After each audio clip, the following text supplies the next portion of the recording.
balıklarından.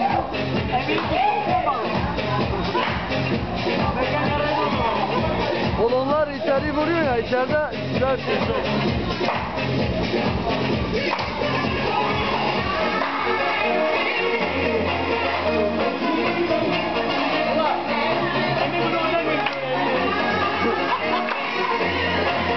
Baba oynuyor orada. Oynuyor baksana.